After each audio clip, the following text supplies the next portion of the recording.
ಶ್ರೀ ಸ್ವಾಮಿ ಸಮರ್ಥ ಶ್ರೀ ಅಕ್ಕಲ್ಕೋಟ್ ಶ್ರೀ ಸ್ವಾಮಿ ಸಮರ್ಥ ಸೇವಾ ಕನ್ನಡ ಯೂಟ್ಯೂಬ್ ಚಾನಲ್ದಾಗ ಎಲ್ಲರಿಗೂ ಸ್ವಾಗತ. ನಾನು ನಿಮ್ಮ ಪೂಜಾ. ಮೊದಲನೇದಾಗಿ ಎಲ್ಲ ನನ್ನ ಸ್ವಾಮಿ ಕುಟುಂಬದವ್ರಿಗೂ ಶ್ರೀ ಸ್ವಾಮಿ ಸಮರ್ಥ. ಇವತ್ತಿನ ದಿನ ಅತ್ಯಂತ ಆನಂದದಿಂದ ನಮ್ಮ ಸ್ವಾಮಿ ಮಹಾರಾಜರ ನಿಮ್ಮೆಲ್ಲ ಒಳ್ಳೆಯ ಚುಗುಣ ಆದಷ್ಟು ಜಲ್ದಿ ಪೂರ್ಣ ಮಾಡ್ಲತ್ತೇಳಿ ಸ್ವಾಮಿ ಮಹಾರಾಜರ ಚರಣಕ್ಕೆ ಪ್ರಾರ್ಥನೆಯನ್ನು ಮಾಡುತ್ತಾ ಇವತ್ತಿನ ಒಂದು ಹೊಸ ಸೇವೆಯನ್ನು ನಿಮ್ಮ ಜೊತೆ ಶೇರ್ ಮಾಡ್ಕೋನು. ಡಿಸೆಂಬರ್ 15 ತಾರೀಕು ದತ್ತ ಜಯಂತಿ ಇದೆ. ನಮ್ಮೆಲ್ಲರಿಗೂ ಗೊತ್ತೈತೆ ದತ್ತ ಮಹಾರಾಜರ ಭಕ್ತಿ ಮಾಡಿದ ಕೂಡಲೇ ಅಥವಾ ದತ್ತ ಮಹಾರಾಜರ ಸೇವೆಯನ್ನು ಮಾಡಿದ ಕೂಡಲೇ ಖಂಡಿತ ನಮ್ಮ ಜೀವನದಾಗ ಇರುವಂಥ ಎಲ್ಲ ಕಷ್ಟಗಳು ದೂರ ಮಾಡ್ತಾರೋ. ಎಲ್ಲ ಅವರ ಸೇವೆ ಅಥವಾ ಅವ್ರ ನಾಮಸ್ಮರಣದಿಂದ ನಮ್ಮ ಜೀವನದಾಗ ಏನೋ ಒಂದು ಶಕ್ತಿ ಸಿಗ್ತೈತಿ, ಏನೋ ಒಂದು ಸಕಾರಾತ್ಮಕ ಊರ್ಜಾ ಸಿಗ್ತೈತಿ. ಅದೇ ರೀತಿ ನಮ್ಮ ಸ್ವಾಮಿ ಭಕ್ತ ಅಥವಾ ನಮ್ಮ ಸ್ವಾಮಿ ಕುಟುಂಬದಾಗ ದತ್ತ ಜಯಂತಿ, ಸ್ವಾಮಿ ಮಹಾರಾಜರ ಪ್ರಕಟ ದಿನ, ಸ್ವಾಮಿ ಮಹಾರಾಜರ ಪುಣ್ಯತಿಥಿ, ದೀಪಾವಳಿಗಿಂತ ಅತ್ಯಂತ ವಿಶೇಷ ದಿನಗಳಾಗಿರ್ತವೆ. ಈ ದಿನಗಳಲ್ಲಿ ನಾವು ಮಾಡುವಂಥ ಸೇವೆ ಆಗಲಿ, ನಾವು ಮಾಡುವಂಥ ಭಕ್ತಿ ಆಗಲಿ ಸ್ವಾಮಿ ಮಹಾರಾಜರಿಗೆ ಖಂಡಿತವಾಗಿ ಯಾವುದೇ ಒಂದು ಅಸಾಧ್ಯವಾದ ಕೆಲಸ ಇರಲಿ ನಮ್ಮ ಜೀವನದಾಗ, ಯಾವುದೇ ಒಂದು ಕಷ್ಟಕರವಾಗಿ ನಮಗಿನ್ನ ಆಗುಲ್ಪಾದ ಕೆಲಸವನ್ನು ಕೈ ಬಿಟ್ಟಿರ್ತೀವಲ್ಲ, ಆದರೆ ಈ ದಿನಗಳಲ್ಲಿ ಅಥವಾ ಮುಂದೆ ಬರುವಂಥ ದತ್ತ ಜಯಂತಿಗೆ ತನಕ ನಾವು ಮಾಡುವಂಥ ಈ ಒಂದು ಸೇವೆಗಳ ನಮ್ಮ ಕೆಲಸಗಳನ್ನ ಖಂಡಿತವಾಗಿ ಯಶಸ್ವಿ ಮಾಡ್ತೇವೆ. ಯಾವಾಗಪ್ಪ ಅಂದ್ರೆ ನಾವು ಪೂರ್ಣ ವಿಶ್ವಾಸ ಇಟ್ಟ ಪೂರ್ಣ ಶ್ರದ್ಧೆಯಿಂದ ಸೇವೆಯನ್ನು ಮಾಡಿದಾಗ ನಮ್ಗೆ ಆ ಸೇವೆ ಪ್ರತಿಫಲ, ಆ ಸೇವೆ ಫಲ ನಮ್ಗೆ ಸಿಗ್ತಿದೆ. ಹಾಗಾಗಿ ಇವತ್ತಿನ ಈ ದಿನ 21 ದಿನದ ದತ್ತ ಮಹಾರಾಜರ ದತ್ತ ಜಯಂತಿ ತನಕ ನಾವು 21 ದಿನದಿಂದ ಸೇವೆಯನ್ನು ಮಾಡೋದೈತಿ. 20 ದಿನ ಮಾಡೋದಕ್ಕಂತ ಏನಿಲ್ಲ, 11 ದಿನ, 7 ದಿನ, 9 ದಿನ, ಆದರೆ 21 ದಿನ ಈ ಸೇವೆ ಹಿಡಿತಿ. 21 ದಿನದ ಈ ವ್ರತ ಏನೈತಿಲ್ಲ ಅತ್ಯಂತ ಪ್ರಭಾವಿ ಸೇವೆ. ಪ್ರತಿ ವರ್ಷ ಕೂಡ ನಾವು ಇದನ್ನೆಲ್ಲ ಮಾಡ್ಕೊತ ಬಂದಿರ್ತೇವೆ. ಅದೇ ರೀತಿ ದತ್ತ ಜಯಂತಿಗೆ ಗುರುಚರಿತ್ರ ಪಾರಾಯಣ, ಸಾಮೂಹಿಕ ಗುರುಚರಿತ್ರ ಪಾರಾಯಣ ಕೂಡ ಆಗ್ತಿರ್ತೈತಿ. ನೀವು ಈಗಿಂದ ನಾವು ಹುಡುಗಕ್ಕೆ ಸ್ಟಾರ್ಟ್ ಮಾಡಿರಿ. ನಿಮ್ಮ ಸುತ್ತಮುತ್ತ ಎಲ್ಲಿ ಸ್ವಾಮಿ ಕೇಂದ್ರ ಇದಾವೋ, ಎಲ್ಲಿ ಗುರುಚರಿತ್ರ ಪಾರಾಯಣ ಅಂದರೆ ಸ್ವಾಮಿ ಕೇಂದ್ರ ಇಲ್ಲಾಗಿದ್ದು ಅಂದ್ರೆ ನಮ್ಮ ಊರಾಗ ನಮ್ಮ ಸುತ್ತಮುತ್ತ ಸ್ವಾಮಿ ಕೇಂದ್ರ ಇಲ್ಲಾಗಿದ್ದು ಕೂಡ ಸ್ವಾಮಿ ಯಾವುದೇ ಒಂದು ದೇವಸ್ಥಾನ ಆಗಲಿ, ವಿಠಲನ ದೇವಸ್ಥಾನ ಆಗಲಿ, ಶಿವಾಲಯ ಆಗಲಿ, ಈ ರೀತಿ ಗುರುಚರಿತ್ರ ಪಾರಾಯಣ ಮಾಡ್ತಿರ್ತಾನೆ. ಸುತ್ತಮುತ್ತ ನೋಡಿದ್ದೇನೆ ಸ್ವಾಮಿ ಕೇಂದ್ರ ಇಲ್ಲ, ಆದರೆ ಗುರುಚರಿತ್ರ ಪಾರಾಯಣ ದತ್ತ ಜಯಂತಿ ಕಂಪಲ್ಸರಿ ಮಾಡೇ ಮಾಡ್ತಾರೆ. ಯಾಕಂದ್ರೆ ಪ್ರತಿ ಈ ಡಿಸೆಂಬರ್ದಾಗ ಬರುವಂಥ ಈ ದತ್ತ ಜಯಂತಿ ಮಾರ್ಗಶಿರ ತಿಂಗಳು ಇರ್ತೈತಿ, ಅತ್ಯಂತ ಪ್ರಭಾವಿ ಸೇವೆ ಆಗಿರ್ತೈತಿ. ನಾವೆಲ್ಲ ಕಡೆ ದತ್ತ ಜಯಂತಿ ದಿವಸ ದತ್ತ ಒಂದು ಜನ್ಮದಿನವನ್ನು ಆಚರಣೆ ಮಾಡ್ತಿತ್ತು. ಆ ದಿನ ಗುರುಚರಿತ್ರ ಪಾರಾಯಣ ಎಲ್ಲವನ್ನ ಮಾಡ್ತಿತ್ತು. ಆದ್ರೆ ಈ ದತ್ತ ಜಯಂತಿ ತನಕ ನಮ್ಗೆ 21 ದಿನದ ಸೇವೆಯನ್ನು ಮಾಡೋದೈತಿ. ಅದು ಯಾವ ಸೇವೆ, ಅದರಿಂದ ಏನಾಗ್ತಿದೆ ಸಂಪೂರ್ಣ ಮಾಹಿತಿಯನ್ನು ಇವತ್ತು ವಿಡಿಯೋದಾಗ ನಿಮ್ಮ ಜೊತೆ ಶೇರ್ ಮಾಡ್ಕೊತಾನೆ. ವಿಡಿಯೋನ ಕೊನೆ ತನಕ ನೋಡಿ. ಮೊದಲೇದಾಗಿ ಎಲ್ಲ ನನ್ನ ಸ್ವಾಮಿ ಭಕ್ತರಿಗೆ ಹೇಳೋದಿಷ್ಟ, ನೀವು ಶ್ರದ್ಧೆಯಿಂದ ನಂಬಿಕೆಯಿಂದ ಸ್ವಾಮಿ ಮಹಾರಾಜರ ಮ್ಯಾಗ ಸಂಪೂರ್ಣ ಶರಣು ಹೋಗಿ ಸೇವೆಯನ್ನು ಮಾಡಲೇಬೇಡೋ ನನ್ನ ಈ ಆಸೆ ಪೂರ್ಣ ಆಗ್ತೈತಿ. ಸ್ವಾಮಿ ಮಹಾರಾಜರು ನಾನು ಪರೀಕ್ಷೆ ತಗೋದಾರು, ಸ್ವಾಮಿ ಮಹಾರಾಜರ ಮ್ಯಾಗ ನನಗೆ ಈ ಸೇವೆ ಅಥವಾ ಈಗ ಏನೋ ಒಂದು ವಿಡಿಯೋ ನೋಡಿದಾನು ಇದ್ರ ಮೇಲೆ ನಂಗೆ ಇಂಟ್ರೆಸ್ಟ್ ಐತಿ, ನನ್ನ ಮನಸ್ಸಾಗ ಏನೋ ಒಂದು ಆಸೆ ಐತಿ, ಇದನ್ನ ಮಾಡಿ ನೋಡೋಣಂತ ಮಾಡಬೇಡ್ರಿ. ನಿಮ್ಗೆ ಪೂರ್ಣ ವಿಶ್ವಾಸ ಇತ್ತಂದ್ರೆ ಸೇವೆಯನ್ನು ಮಾಡ್ರಿ, ಖಂಡಿತ ನಿಮ್ಗೆ ಅದರಿಂದ ಪ್ರಚಿತಿ ಬಂದೇ ಬರ್ತೈತಿ. ಮೊದಲನೇದಾಗಿ ಸ್ವಾಮಿ ಮಹಾರಾಜರ ಆತ್ಮ ಅಂತ ಹೇಳಿ ಗುರುತಿಸಲ್ಪಡುವಂಥ ಸ್ವಾಮಿ ಚರಿತ್ರೆ ಸಾರಾಮೃತ ಗ್ರಂಥ. ನನ್ನ ಮಗ ಒಂದು ಸ್ವಲ್ಪ ಇದನ್ನು ಹರಿದ, ಹಾಗಾಗಿ ಇದು 8 ವರ್ಷಕ್ಕೆ ನಾ ಯೂಸ್ ಮಾಡ್ತೇನೆ. ಸ್ವಾಮಿ ಚರಿತ್ರೆ ಸಾರಾಮೃತ ಈ ಗ್ರಂಥದ ಲಿಂಕ್ ಕೂಡ ನಾ ಇವತ್ತು ಡಿಸ್ಕ್ರಿಪ್ಷನ್ ಅದ ಅಥವಾ ಕಮ್ಯುನಿಟಿ ಪೋಸ್ಟ್ದ ಹಾಕಿರ್ತೇನೆ. ತರಿಸ್ಕೋರಿ. ನಾ ಒಂದು ವಾರ ಟೈಮ್ ಐತಿ, ನೀವು ತರಿಸ್ಕೊಂಡ ಸೇವೆಯನ್ನು ಮಾಡಿ. ಇದ್ರಾಗ 21 ಅಧ್ಯಾಯ ಇದಾವೆ, ಆದರೆ ಇಷ್ಟು ಪ್ರಭಾವಶಾಲಿ ಅಧ್ಯಾಯ ಇದಾವಲ್ಲ, ಪ್ರತಿದಿನ ಗುರು ಮೌಲ್ಯವ್ರ ಸಕಾಟ್ ತಿಳಿಸ್ಕೊಟ್ಟಿದ್ದಾರೋ, ಪ್ರತಿದಿನ ಯಾವ ಭಕ್ತರ 3 ಅಧ್ಯಾಯ ಸ್ವಾಮಿ ಮಹಾರಾಜರ ನಾಮಸ್ಮರಣೆಯನ್ನು ಮಾಡ್ತಾರೋ, ಯಾವುದೇ ಯಜ್ಞಗಳು, ಯಾವುದೇ ಪೂಜೆ ಸೇವೆಕಾರಗಳು ಮಾಡುವಂಥ ಅವಶ್ಯಕತೆ ಇಲ್ಲ. ಸಾಕ್ಷಾತ್ ಸ್ವಾಮಿ ಮಹಾರಾಜರ ಅವ್ರ ಕುಟುಂಬದ ಸಂರಕ್ಷಣೆ ಅವರು ಜವಾಬ್ದಾರಿಯನ್ನು ತಗೋತಿರ್ತಾರೆ. ಹಾಗಾಗಿ ನಮ್ಗೆ ಬರೋ 25 ತಾರೀಕು ನವೆಂಬರ್ 25 ತಾರೀಕಿನಿಂದ ನಮ್ಗೆ ಸ್ವಾಮಿ ಚರಿತ್ರೆ ಸಾರಾಮೃತದ 21 ದಿನದ ಸ್ವಾಮಿ ಚರಿತ್ರೆ ಸಾರಾಮೃತದ ಸಂಕಲ್ಪಿತ ಸೇವೆಯನ್ನು ಆಡೋದು. ಜಾಬ್ ಇಲ್ಲ, ಯಾವುದೇ ಒಂದು ಅಡಚಣೆ ಐತಿ, ಮನ್ಯಾಗ ಆರ್ಥಿಕ ಸಮಸ್ಯೆಗಳು ಐತಿ, ಮನ್ಯಾಗ ಶಾಂತಿ ಇಲ್ಲ, ನಮ್ದು ಏನೋ ಒಂದು ಮನಿ ತಗೋದೈತಿ, ಹೊಸ ಮನಿ ತಗೋದೈತಿ, ಅಥವಾ ಹೊಸ ಜಾಗ ತಗೋದೈತಿ, ಅಥವಾ ಹೊಸ ಬಿಸ್ನೆಸ್ ಸ್ಟಾರ್ಟ್ ಮಾಡೋದೈತಿ, ಆದ್ರೆ ನಮ್ಗೆ ಏನೋ ಒಂದು ರೀತಿ ಮನಸ್ಸಿಗೆ ನೆಮ್ಮದಿ ಇಲ್ಲ, ಏನೋ ನಿಮ್ಮ ಜೀವನದಾಗ ಏನೇ ಸಮಸ್ಯೆ ಇರಲ್ಲ, ಅಸಾಧ್ಯವಾದಂತೂ ಯಾವುದೂ ಇಲ್ಲ ಸ್ವಾಮಿ ಮಹಾರಾಜರ ಮುಂದೆ. ಅಸಾಧ್ಯವಾದನ್ನು ಕೂಡ ಸಾಧ್ಯವಾಗಿ ಮಾಡುವಂಥ ಶಕ್ತಿ ಸ್ವಾಮಿ ಸೇವೆ ಆಗೈತಿ. ಹಾಗಾಗಿ ಯಾವುದೇ ಒಂದು ಸಮಸ್ಯೆ ಇರಲಿ ನಿಮ್ಮ ಜೀವನದಾಗ, ಆ ಸಮಸ್ಯೆಯನ್ನು ನೀವು ಈ ಸ್ವಾಮಿ ಚರಿತ್ರೆ ಸಾರಾಮೃತದಿಂದ ಪೂರ್ಣಗೊಳಿಸ್ಬೋದು. ಆ ಸಮಸ್ಯೆಗೆ ಒಂದು ಪರಿಹಾರನ ಸಿಗ್ಬೋದು. ಮೊದಲೇದಾಗಿ ಯಾವತ್ತು ನೀವು ಈ ಗುರುವಾರದಿಂದ ಮಾಡ್ರಿ, ಅಥವಾ ನಾವು ಮೊದಲೇದಾಗಿ ಹೇಳ್ತೇನೆ 21 ಅಷ್ಟಲ್ಲ, ಅದಕ್ಕಿಂತ ಹೆಚ್ಚು ಕೂಡ ನೀವು ಮಾಡ್ಬೋದು. 51 ಮಾಡ್ಬೋದು, 108 ಮಾಡ್ಬೋದು, ಆದರೆ ನಾ ಹೇಳ್ತಾ ಇರೋದು 21 ದಿನ. ಯಾಕಂದ್ರೆ ನಾವು ಪ್ರತಿಯೊಬ್ಬರು ನಮ್ಮ ಜೀವನದಾಗ ಸಮಸ್ಯೆ, ಜವಾಬ್ದಾರಿಗಳು, ನಮ್ಮ ಕರ್ತವ್ಯಗಳು ಇರ್ತವೆ, ಅದನ್ನೆಲ್ಲ ನಿಭಾಯಿಸಿ ನಮಗೆ ಸೇವೆಯನ್ನು ಮಾಡೋದಿರ್ತೈತಿ.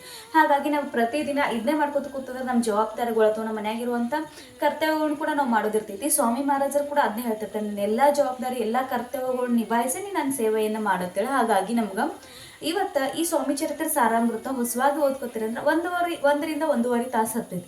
ನಾವು ಹೊಸವಾಗಿ ಪ್ರತಿದಿನ ನಾವು ಸ್ವಾಮಿ ಮಹಾರಾಜರು ಈ ಸೇವೆಯನ್ನು ಮಾಡೋದೈತಿ. ಬರೋ 25 ನವೆಂಬರ್ 25 ತಾರೀಕಿನಿಂದ ಸ್ಟಾರ್ಟ್ ಮಾಡೋದೈತಿ. ಅದಕ್ಕಿಂತ ಮುಂಚೆ ನಿಮ್ಮ ಸುತ್ತಮುತ್ತ ಸ್ವಾಮಿ ಕೇಂದ್ರ ದತ್ತ ಮಹಾರಾಜರ ಮಂದಿರ ಇತ್ತಂದ್ರೆ ನೀವು ಅಲ್ಲಿ ಹೋಗಿ ಒಂದು ತೆಂಗಿನಕಾಯಿ ಸಕ್ಕರೆ 2 ಉದ್ಬತ್ತಿ ಇತ್ತ ಸ್ವಾಮಿ ಮಹಾರಾಜರಿಗೆ ಇಷ್ಟೇ ಪ್ರಾರ್ಥನೆ ಮಾಡೋದೈತಿ. ಸ್ವಾಮಿ ಮಹಾರಾಜರು ನನ್ನ ಈ ಸೇವೆಯನ್ನು 21 ದಿನದ ನಾ ಸೇವೆಯನ್ನು ಮಾಡ್ಕೋದನು. ಈ ಸೇವೆದಾಗ ಯಾವುದೇ ರೀತಿ ವಿಘ್ನ ಬರ್ದಂಗ ಈ ಸೇವೆ ಪೂರ್ಣ ಆಗ್ಲತ್ತೇಳಿ ಸ್ವಾಮಿ ಮಹಾರಾಜರು ಪ್ರಾರ್ಥನೆ ಮಾಡ್ಕೊಂಡ ನೀವು ಯಾವುದಕ್ಕೋಸ್ಕರ ಸೇವೆ ಮಾಡ್ಕೊಂಡ್ರೆ ಮನ್ಯಾಗ ಬಂದ ಇಲ್ಲಪ್ಪ ನಮ್ಮ ಮನ್ಯಾಗ ನಮ್ಮ ಸುತ್ತಮುತ್ತ ದತ್ತ ಮಹಾರಾಜರ ಮಂದಿರ ಇಲ್ಲ, ಸ್ವಾಮಿ ಕೇಂದ್ರ ಇಲ್ಲ ಅಂದ್ರೆ ಸ್ವಾಮಿ ಮಹಾರಾಜರನ್ನು ಮನ್ಯಾಗ ಅಧಿಷ್ಠಾನ ಮಾಡಿರ್ತಿರಲ್ಲ, ಅಲ್ಲೇ ತೆಂಗಿನಕಾಯಿ ಸಕ್ಕರೆ ಉದ್ಬತ್ತಿಯನ್ನು ಹಚ್ಚಿ ಸ್ವಾಮಿ ಮಹಾರಾಜರಿಗೆ ಪ್ರಾರ್ಥನೆಯನ್ನು ಮಾಡ್ಕೊಂಡ ನವಸತ್ ಹೇಳ್ತಾರೆ ಅಂದ್ರೆ ಹರಿಕೆ ಅಂತ ಹೇಳ್ತಾರೋ ಅದನ್ನು ಅಲ್ಲೇ ಮಾಡಿ ಏನು ನಿಮ್ಮ ಆಸೆ ಇರ್ತೈತಿ, ಏನು ಯಾವುದಕ್ಕೋಸ್ಕರ ನೀವು ಮಾಡ್ಕೋದಿರ ಅದನ್ನ ಸ್ವಾಮಿ ಮಹಾರಾಜರಿಗೆ ಹೇಳಿ ಆ ನಂತರ ನೀವು ಸೇವೆಯನ್ನು ಆರಂಭ ಮಾಡೋದು. ಮೊದಲನೇದಾಗಿ ಸಂಕಲ್ಪ ಮಾಡಬೇಕು. ಸಂಕಲ್ಪ ಮಾಡಿದ ಕೂಡಲೇ ಸ್ವಾಮಿ ಮಹಾರಾಜರ ಒಂದು ಸಲ ನಾಮಸ್ಮರಣೆಯನ್ನು ಮಾಡಬೇಕು. 108 ಸಲ ಸ್ವಾಮಿ ಮಹಾರಾಜರು ಶ್ರೀ ಸ್ವಾಮಿ ಸಮರ್ಥ ಈ ಮಂತ್ರವನ್ನು 108 ಸಲ ಹೇಳಿ ಆ ನಂತರ ನಮ್ಗೆ ಸ್ವಾಮಿ ಚರಿತ್ರೆ ಸಾರಾಮೃತ ಒಂದೇ ಸಲ ನೀವು ಓದ್ಬೋದು. 1 ರಿಂದ 21 ಅಥವಾ ಮನ್ಯಾಗ ಸಣ್ಣ ಮಕ್ಕಳು ಇದ್ದಾರು, ಮನ್ಯಾಗ ದೊಡ್ಡವ್ರು ಇದ್ದಾವೆ, ನಾವು ಅವ್ರಿಗೆಲ್ಲರೂ ಕೊಟ್ಟ ನಮ್ಗೆ ಓದ್ತೀವಂದ್ರೆ ಫಸ್ಟ್ 7 ಅಧ್ಯಾಯ, ಮಧ್ಯಾಹ್ನ 7 ಅಧ್ಯಾಯ, ಸಾಯಂಕಾಲ 7 ಅಧ್ಯಾಯ ಈ ರೀತಿ ಹೋದ್ರೆ ಕೂಡ ನಡ್ತೈತಿ. ಮಧ್ಯಾಹ್ನ 12 ರಿಂದ 12:30 ಅಷ್ಟೇ ನಮ್ಗೆ ಸೇವೆ ಮಾಡೋಂಗಿಲ್ಲ. ಯಾಕಂದ್ರೆ ಆದ ದತ್ತ ಮಹಾರಾಜರ ಭಿಕ್ಷೆ ಟೈಮ್ ಆಗಿರ್ತೈತಿ. ಹಾಗಾಗಿ ಎನಿ ಟೈಮ್ ರಾತ್ರಿ 12 ಗಂಟೆಗೆ ಕೂಡ ನಾವು ಈ ಸೇವೆಯನ್ನು ಮಾಡ್ಬೋದು. ಹಾಗಾಗಿ ನಿಮಗೆ ಯಾವ ರೀತಿ ಆಗ್ತಿಲ್ಲ ಆ ರೀತಿ ಸೇವೆಯನ್ನು ಮಾಡಿ. 11 ಮಾಡ್ರಿ ಅಥವಾ 21 ಮಾಡಿ ನೋಡ್ರಿ, ಖಂಡಿತ ಇದ್ರೆ ಒಂದು ನಿಮ್ಗೆ ಒಳ್ಳೆ ರಿಸಲ್ಟ್ ಸಿಗ್ತೈತಿ. ನಿಮ್ಮ ಸಮಸ್ಯೆಗೆ ನೀವು ಕಮೆಂಟ್ದಾಗ ಹಾಕ್ತೀರಿ ಈ ಸೇವೆದಿಂದ ಏನಾಗೈತಿ, ಏನು ಬದಲಾವಣೆ ಆಗೈತಿ, ಏನು ನಿಮ್ಮ ಆಸೆ ಪೂರ್ಣ ಆಗೈತಿ, ಖಂಡಿತವಾಗಿ ನೀವು ಹಾಕ್ತೀರಿ. ನಮಗೆ ಈ ಸೇವೆಯ ಸಮಾಪ್ತಿ ಅಥವಾ ಈ ಸೇವೆಯ ನಮಗೆ ಸಮಾಪ್ತಿ ಸಪ್ತಾಹವನ್ನು ದತ್ತ ಜಯಂತಿ ದಿವಸ ಮಾಡೋದಿರ್ತೈತಿ. ಹಾಗಾಗಿ ದತ್ತ ಜಯಂತಿ ತನಕ ನಮ್ಗೆ 21 ಸ್ವಾಮಿ ಚರಿತ್ರೆ ಸಾರಾಮೃತ ಪಾರಾಯಣ ಮಾಡೋದೈತಿ. ಯಾವ ರೀತಿ ಮಾಡೋದು ಕೂಡ ಹೇಳಿದನು. 21 ನಿಮ್ಗೆ ಮಾಡ್ಕಾಗದಿಲ್ಲ ಅಂದ್ರೆ ನೀವು ಇವತ್ತು 7 ಅಧ್ಯಾಯ, ನಾಳೆ 7 ಅಧ್ಯಾಯ, ನಾಡ್ದು 7 ಅಧ್ಯಾಯ ಈ ರೀತಿ ಕೂಡ ನೀವು ಮಾಡ್ಬೋದು. ಅಥವಾ ಇವತ್ತು 14 ಅಧ್ಯಾಯ, ನಾಳೆ 14 ಅಧ್ಯಾಯ, 7 ದಿವಸಿಗಾದ್ರೆ 3 ದಿವಸಿಗೆ ಒಂದು ಪಾರಾಯಣ ಮುಗ್ತೈತಿ. 14 ಆದ್ರೆ 1 ದಿವಸ ಮುಗ್ತೈತಿ. ಇಲ್ಲ ನಾವು ಸಂಪೂರ್ಣ ಒಂದಿನಕ್ಕೆ 21 ದಿನ 21 ಸಂಪೂರ್ಣ ಪಾರಾಯಣ ಮಾಡ್ತೀವಿ ಅಂದ್ರೆ ಪ್ರತಿದಿನ 1 ರಿಂದ 21 ಅಧ್ಯಾಯ ಪೂರ್ಣ ಮುಗಿತಂದ್ರೆ 21 ದಿನಕ್ಕೆ ನಿಮ್ಗೆ 21 ಅಧ್ಯಾಯ ಅಥವಾ 21 ಸ್ವಾಮಿ ಚರಿತ್ರೆ ಸಾರಾಮೃತ ಪಾರಾಯಣ ಮುಗಿತಾವ. ಎಷ್ಟೋ ಜನರ ಸ್ವಾಮಿ ಭಕ್ತರ ತಮ್ಮ ಕನಸನ್ನ ನನಸು ಮಾಡಿಸ್ಕೊಂಡಂತ ಒಂದು ಗ್ರಂಥ ಈ ಶಕ್ತಿಗೈತಿ. ಈ ಗ್ರಂಥದ ಪಠಣದಿಂದ ಪ್ರತಿ ಸಲ ನಾವು ಓದ್ತಾ ಹೊಸ ಅರ್ಥ, ಪ್ರತಿ ಸಲ ಒಂದು ಏನೋ ನಮ್ಮ ಜೀವನದಾಗ ಉತ್ಸಾಹ, ಏನೋ ಒಂದು ಶಕ್ತಿ ನಮ್ಮ ಜೊತೆ ಐತಿ, ಏನೋ ಒಂದು ಸಕಾರಾತ್ಮಕ ವಿಚಾರ ಆಗಲಿ, ಸಕಾರಾತ್ಮಕತೆ ನಮ್ಮ ಜೊತೆ ಐತಿ, ಏನೇ ಬಂದರೂ ನಾ ಎದುರಿಸುವಂಥ ಸಾಮರ್ಥ್ಯ ನನ್ನಲ್ಲಿ ಐತಿ ಅನ್ನೋ ಒಂದು ಶಕ್ತಿ ಕೊಡುವಂಥ ಈ ಗ್ರಂಥಕ್ಕೆ ಐತಿ. ಹಾಗಾಗಿ ಏನಪ್ಪ ನಮ್ದು ಏನೋ ಒಂದು ಮಹಿಳೆಯರಾಗಲಿ, ಪೀರಿಯಡ್ ಆಗಲಿ, ಮಂತ್ಲಿ ಪ್ರಾಬ್ಲಮ್ ಬರ್ತದ್ರೆ ನೀವು ಇದಕ್ಕಿಂತ ಮೊದಲೇ 25 ತಾರೀಕಿಂತ ಮುಂಚೆನೇ ನೀವು ಸ್ಟಾರ್ಟ್ ಮಾಡ್ಬೋದು. ಆ 4 ದಿನ ಗ್ಯಾಪ್ ಮಾಡಿ ನೀವು ಮತ್ತೆ ನೆಕ್ಸ್ಟ್ ಹೊಳ್ಳಿ ಆ ಸೇವೆಯನ್ನು ಮಾಡೋದು. ಒಟ್ಟು ನಮ್ಗೆ ದತ್ತ ಜಯಂತಿ ತನಕ 21 ಪಾರಾಯಣ ಮುಗಿಸೋದೈತಿ. 21 ಮಾಡ್ಬೇಕಂತೇನಿಲ್ಲ. 11 ಮಾಡ್ರಿ, 9 ಮಾಡ್ರಿ, 7 ಮಾಡ್ರಿ, 51 ಮಾಡ್ರಿ, 108 ಮಾಡ್ರಿ, ನಿಮ್ಗೆ ಎಷ್ಟು ಆಗ್ತೈತಿ ಅಷ್ಟು ಸ್ವಾಮಿ ಚರಿತ್ರೆ ಸಾರಾಮೃತ ಪಾರಾಯಣ.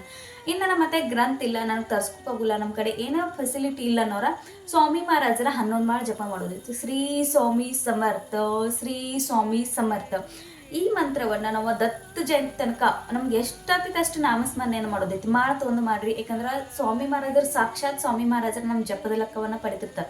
ಯಾವಾಗ ನಮ್ಗೆ 1 ಲಕ್ಷ ಜಪದ ಲೆಕ್ಕ ನಮಗೆ ಪೂರ್ಣ ಆಗ್ತಾವಲ್ಲ, ನಮ್ಮ ಜೀವನದಾಗ ಬದಲಾವಣೆ ಅನ್ನೋದು ಖಂಡಿತ ಬರ್ತಿದ್ವಿ. ಎಷ್ಟೇ ಕಷ್ಟ ಇರಲಿ, ಏನೇ ಸಮಸ್ಯೆ ಇರಲಿ, ಆ ಸಮಸ್ಯೆಗೆ ಪರಿಹಾರ ಅನ್ನೋದು ಸಿಗ್ತೈತಿ. ಹಾಗಾಗಿ ಒಂದು ಜಪವನ್ನು ಮಾಡ್ರಿ. ಯಾವುದೇ ದೇವಾಲಯ ಆಗಲಿ, ಯಾವುದೇ ಒಂದು ಪೂಜಾ ಸಾಹಿತ್ಯ ಆಗಲಿ, ತುಳಸಿ ಮಾಡ್ಕೊಡಂದ್ರೆ ಕೊಡ್ತಾರೋ ನೀವು ಅದರ ರೇಟ್ ಭಾಳ ಆದ್ರೆ ಒಂದು 30 ಅಥವಾ ಈಗಿನ ಇದ್ರಾಗ ಅಂದ್ರೆ ಒಂದು 50 ರೂಪಾಯಿ ಇರ್ಬೋದು. ಆದರೆ ಸ್ವಾಮಿ ಕೇಂದ್ರದಾಗ ಅದರ ರೇಟ್ 15 ರೂಪಾಯಿ 20 ರೂಪಾಯಿ ಅಷ್ಟೇ ಐತಿ. ಸ್ವಾಮಿ ಕೇಂದ್ರ ಸಮೀಪ ಇತ್ತಂದ್ರೆ ಅಲ್ಲಿ ಹೋಗಿ ಸ್ವಾಮಿ ಚರಿತ್ರೆ ಸಾರಾಮೃತ, ಸ್ವಾಮಿ ಮಹಾರಾಜರ ಫೋಟೋ ಅಷ್ಟಗಂದು ಎಲ್ಲವನ್ನ ತಂದ ಅಧಿಷ್ಠಾನ ಮಾಡಿ ಸ್ವಾಮಿ ಮಹಾರಾಜರ ಸೇವೆಯನ್ನು ಮಾಡ್ರಿ ಫಸ್ಟ್. ಆ ನಂತರ ನಮಗೆ ಸ್ವಾಮಿ ಚರಿತ್ರೆ ಸಾರಾಮೃತ ಪಾರಾಯಣ ಮಾಡೋದೈತಿ. ಇಲ್ಲಂದ್ರೆ ಸ್ವಾಮಿ ಮಹಾರಾಜರ ನಾಮಸ್ಮರಣೆಯನ್ನು ಮಾಡೋದು. ನಾವು ಎಷ್ಟಾಗ್ತೈತೆ ಅಷ್ಟ. ನನಗೂ ಒಂದು ವಿಚಾರ ಏನೈತಂದ್ರೆ ಪ್ರತಿದಿನ ಈ 21 ದಿನ ನನಗೂ ಸ್ವಾಮಿ ಚರಿತ್ರೆ ಸಾರಾಮೃತ ಪಾರಾಯಣ ಮಾಡೋದೈತಿ. ಆದರೆ ಅದನ್ನು ಸಾಮೂಹಿಕವಾಗಿ ಮಾಡೋದೈತಿ, ಅಂದ್ರೆ ಲೈವ್ ಬಂದು ಮಾಡೋದೈತಿ.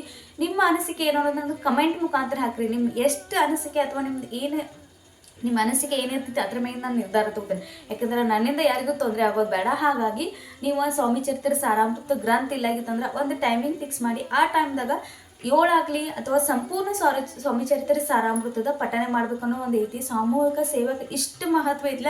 ನಾವು ಒಂದು ಮಾಡುವಂಥ ಸೇವೆಗೆ, ನಾವು ಒಬ್ಬರ ಮನ್ಯಾಗ ಮಾಡುವಂಥ ಸೇವೆಗೆ ಫಲ ನೀಡುವಂಥ ಸಾಮೂಹಿಕವಾಗಿ ಮಾಡಿದಂಥ ಸೇವೆ ಅದ್ರ ದುಪ್ಪಟ್ಟು ಫಲ ನಮಗೆ ಸಿಗ್ತಿರ್ತೈತಿ. ಹಾಗಾಗಿ ದಯವಿಟ್ಟು ಸಾಮೂಹಿಕ ಸ್ವಾಮಿ ಮಹಾರಾಜರ ಕೇಂದ್ರದಾಗ ಗುರುಚರಿತ್ರೆ ಪಾರಾಯಣ ಎಷ್ಟು ಅಷ್ಟು ಭಾಗವಹಿಸಕ್ಕೆ ಪ್ರಯತ್ನ ಮಾಡಿರಿ. ಆ ನಂತರ ಈ ಸೇವೆಯನ್ನು ಮಾಡಿರಿ.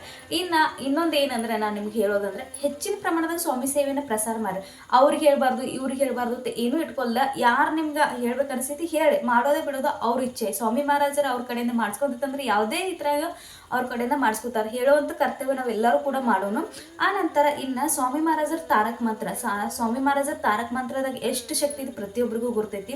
ಪ್ರತಿದಿನ ಆ ತಾರಕ ಮಂತ್ರದ ಪಠನೆ ಮಾಡ್ತಿರ್ತೇವೆ, ಶ್ರವಣ ಮಾಡ್ತಿರ್ತೇವೆ. ಅದನ್ನು ಕೇಳಿದ ಕೂಡಲೇ ಸಿಗುವಂಥ ಮನಸ್ಸಿಗೆ ನೆಮ್ಮದಿ. ನಾವು ಅದನ್ನ ತಾರಕ ಮಂತ್ರ ತೀರ್ತಿರ್ತೇವೆ ಅಂದ್ಕೂಡಲೇ ನಮ್ಮ ಆ ಶರೀರದಾಗಿರುವಂಥ ಅನಾರೋಗ್ಯ ಸಮಸ್ಯೆಗಳು ಕೂಡ ದೂರ ಆಗಿದೆ. ಎಷ್ಟೋ ಜನ ಕಮೆಂಟ್ ಮುಖಾಂತರ ಕೂಡ ಹಾಕ್ತೀರಿ. ಹಾಗಾಗಿ ತಾರಕ ಮಂತ್ರದ ಅಧಿಷ್ಠಾನ ಕೂಡ ನೀವು ಮಾಡ್ಬೋದು. 108 ಸಲ, 51 ಸಲ, ಇಲ್ಲ ಅಂದ್ರೆ ಜಸ್ಟ್ ಸ್ವಾಮಿ ಮಹಾರಾಜರ ನಿತ್ಯ ಸೇವೆಯನ್ನು ನೀವು 21 ದಿನ ಮಾಡಿ ನೋಡ್ರಿ. ಒಂದು ಚಾಲೆಂಜ್ ಅಥವಾ ಒಂದು ಸೇವೆ ಅಂತ ಹೇಳಿ, ಸಂಕಲ್ಪಕ್ಕೆ ಸೇವೆ ಅಂತ 21 ದಿನ ಈ ಸೇವೆಯನ್ನು ಮಾಡಿ ನೋಡ್ರಿ. ಯಾವ ಬದಲಾವಣೆಗಳು ಆಗ್ತಾವೆ ನೀವು ಕಮೆಂಟ್ ಮುಖಾಂತರ ಹಾಕ್ತೀರಿ. ಇವತ್ತಿನ ಈ ಮಾಹಿತಿ ನನಗೆ ಇಷ್ಟೆಲ್ಲ ಶೇರ್ ಮಾಡ್ಕೋ ಉದ್ದೇಶ ಯಾಕಂದ್ರೆ ಹೆಚ್ಚಿನ ಪ್ರಮಾಣದಾಗ ಈ ಒಂದು ವಿಶೇಷ ದಿನಗಳಲ್ಲಿ ಮಾಡಿದಂಥ ಸೇವೆ ಏನಿರ್ತಿಲ್ಲ ನಮ್ಮ ಜೀವನದಾಗ ಒಂದು ಒಳ್ಳೆ ಬದಲಾವಣೆ, ನಮ್ಮ ಜೀವನದ ದಿಕ್ಕನ್ನು ಬದಲಾಯಿಸ್ತಿದೆ. ನಮ್ಮ ಜೀವನದಾಗ ಏನೂ ನಾವು ಆಗುಲ್ಪ, ನನ್ನ ಕೈಲಿ ಏನೂ ಆಗುಲ್ಲ ಅನ್ನೋರು ಕೂಡ ನಮ್ಮ ಈ ಸ್ವಾಮಿ ಸೇವೆಯಿಂದ ಉತ್ತಮ ಸ್ಥಾನಕ್ಕೆ ಜೀವನದಾಗ ಎಲ್ಲವನ್ನ ಖುಷಿ ಸಮೃದ್ಧಿ ಮನ್ಯಾಗ ತಮ್ಮ ಕೈಲಿ ಆಗದಂಥ ಕೆಲಸಗಳನ್ನ ಕೂಡ ಸ್ವಾಮಿ ಮಹಾರಾಜರ ಅವ್ರ ಮುಖಾಂತರ ಅವ್ರ ಕೈಯಿಂದ ಸೇವೆ ಮಾಡಿಸ್ಕೊಂಡು ಮಾಡ್ತಿರ್ತಾರ. ಹಾಗಾಗಿ ಈ ಸೇವೆಯನ್ನು ನಿಮ್ಮ ಜೊತೆ ಶೇರ್ ಮಾಡ್ಕೋದಿಷ್ಟೇ. ಸೇವೆಯನ್ನು ಮಾಡಿರಿ, ಸೇವೆಯನ್ನು ಪ್ರಸಾರ ಮಾಡಿರಿ. ಸ್ವಾಮಿ ಚರಿತ್ರೆ ಸಾರಾಮೃತ ಲಿಂಕ್ ಕೊಟ್ಟಿರ್ತೇನೆ, ತರಿಸ್ಕೋರಿ. ಇಲ್ಲಾಂದ್ರೆ ಸ್ವಾಮಿ ಮಹಾರಾಜರ ನಾಮಸ್ಮರಣ ಮಾಡಿರಿ, ಇಲ್ಲಾಂದ್ರೆ ತಾರಕ ಮಂತ್ರ ಅನ್ರಿ, ಇಲ್ಲಾಂದ್ರೆ ಸಾಮೂಹಿಕವಾಗಿ ಸೇವೆ ಮಾಡೋಕೆ ನಿಮ್ಮ ಕಮೆಂಟನ್ನು, ನಿಮ್ಮ ಅನಿಸಿಕೆಗಳನ್ನ ಕಮೆಂಟ್ ಮುಖಾಂತರ ತಿಳಿಸ್ರಿ. ಹಾಗಾಗಿ ಹೆಚ್ಚಿನ ಪ್ರಮಾಣದಾಗ ಸ್ವಾಮಿ ಸೇವೆಯನ್ನು ಪ್ರಸಾರ ಮಾಡಿರಿ. ಈ ಮಾಹಿತಿ ಈ ಸೇವೆಯನ್ನು ಮಾಡೋದ್ನಾಗ ಏನೇನು ನಿಯಮಗಳನ್ನ ಪಾಲನೆ ಮಾಡಿ. ಸ್ವಾಮಿ ಚರಿತ್ರೆ ಸಾರಾಮೃತ ಪ್ರತಿನಿತ್ಯನ ಸ್ವಾಮಿ ಚರಿತ್ರೆ ಸಾರಾಮೃತನ ಓದ್ತಿರ್ತೇವೆ. ಹಾಗಾಗಿ ಇದ್ರಾಗ ಬ್ರಹ್ಮಚರ್ಯ ಪಾಲನೆ ಮಾಡುವಂಥ ಅವಶ್ಯಕತೆ ಇಲ್ಲ. ಇನ್ನು ಎರಡನೇದಂದ್ರೆ ನಾವು ಮಾಂಸಾಹಾರ ಅಷ್ಟ ವರ್ಜ ಮಾಡೋದು. ಯಾಕಂದ್ರೆ ಮಾಂಸಾಹಾರ ಈ ಸೇವೆದಾಗ ನೋಡಿಲ್ಲ. ಹಾಗಾಗಿ ನಾವು ಸಂಕಲ್ಪಯುಕ್ತ ಸೇವೆ ಮಾಡ್ತಿರ್ತೇವೆ. ಯಾವುದೋ ಒಂದು ಪಡ್ಕೋದಕ್ಕೋಸ್ಕರ, ಯಾವುದೇ ಒಂದು ಕನಸ, ಯಾವುದೇ ಒಂದು ಕೆಲಸಕ್ಕೋಸ್ಕರ ನಾವು ಈ ಸೇವೆಯನ್ನು ಮಾಡ್ತಿರ್ತೇವೆ. ಹಾಗಾಗಿ ಮಾಂಸಾಹಾರ ವರ್ಜ ಇರ್ತೈತಿ. ಇನ್ನೊಂದು ಪರಾನ್ನ ವರ್ಜ ಅಂದ್ರೆ ಬೇರೆದವ್ರ ಮನ್ಯಾಗಾಗ್ಲಿ, ಹೊರಗಡೆ ಹೋಗಿ ಊಟ ಮಾಡೋದಾಗ್ಲಿ, ಅಥವಾ ಬೇರೆದವ್ರ ಮನ್ಯಾಗ ಹೋಗಿ ಊಟವನ್ನು ಮಾಡ್ಬೋದು. ಈಗ ನಾವು ಮಾರ್ಗಶಿರ ತಿಂಗಳ ಅಥವಾ ಈಗೆಲ್ಲ ಹಬ್ಬದ ಸೀಸನ್ ಅಥವಾ ಮದುವೆ ಸೀಸನ್ ಇರ್ತಾವೆ. ನೀವು ಸೇವೆಯನ್ನು ಮುಗಿಸ್ಕೊಂಡ ನೀವು ಹೊರಗಡೆ ಹೋಗಿ ಅಥವಾ ಊಟವನ್ನು ಮಾಡ್ಬೋದು. ಬೇರೆಯವರಂತೂ ಬೇರೆ ಕಡೆ ಊಟ ಮಾಡುವಂಥ ಪರಿಸ್ಥಿತಿ ಬರ್ತಪ್ಪ, ಅನಿವಾರ್ಯತೆ ಇತ್ತಂದ್ರೆ ಆ ಊಟವನ್ನು ಮಾಡೋಕ್ಕಿಂತ ಮುಂಚೆ ನೀವು 3 ಸಲ ಗಾಯತ್ರಿ ಮಂತ್ರವನ್ನು ಹೇಳಿ ಆ ಊಟವನ್ನು ಸ್ವೀಕಾರ ಮಾಡ್ಬೋದು. ಇನ್ನು ಕೆಲವೊಂದು ಸಲ ಎಲ್ಲೋ ಹೊರಗಡೆ ಜಾಬ್ಗೋಸ್ಕರ ಹೊರಗಡೆ ಇರೋರ ಮೆಸ್ ಊಟ ಮಾಡ್ತಿರ್ತಾರೆ. ನಿಮ್ಗೆ ಬೇರೆ ಆಪ್ಷನ್ ಇರಲ್ಲ. ಅವಾಗ ನೀವು ಗಾಯತ್ರಿ ಮಂತ್ರವನ್ನು ಹೇಳಿ ಕೂಡ ನೀವು ಆ ಊಟವನ್ನು ಮಾಡೋದು. ಜಸ್ಟ್ ಶ್ರದ್ಧೆಯಿಂದ ಸೇವೆಯನ್ನು ಮಾಡಿ. ಈ ಸೇವೆಯನ್ನು ಮಾಡೋದ್ನಾಗ ನಾನ್ ವೆಜ್ ಬಿಟ್ಟರೆ ಬೇರೆ ಯಾವುದೂ ನಿಯಮಗಳಿಲ್ಲ. ಹಾಗಾಗಿ ನಾನ್ ವೆಜ್ ಬರ್ತಾ ಇರ್ತೈತಿ. ನಾನ್ ವೆಜ್ ತಿನ್ನಬಾರ್ದು, ನಾನ್ ವೆಜ್ ಊಟ ಮಾಡಬಾರ್ದು. ಹಾಗಾಗಿ ಈ ಸೇವೆಯನ್ನು ನೀವು ಮಾಡಿರಿ. ಸಾತ್ವಿಕ ಆಹಾರವನ್ನು ತೊಗೊಂಡು ಗುರುಚರಿತ್ರಕ್ಕೆ ಎಷ್ಟು ನಿಯಮಗಳಿದಾವೆ ಅದ್ರದ್ದು ಅಷ್ಟೆಲ್ಲ ನಿಯಮಗಳು ಪಾಲನೆ ಏನಿಲ್ಲ. ಜಸ್ಟ್ ನಾನ್ ವೆಜ್ ಬಿಟ್ಟರೆ ಸಾಕು.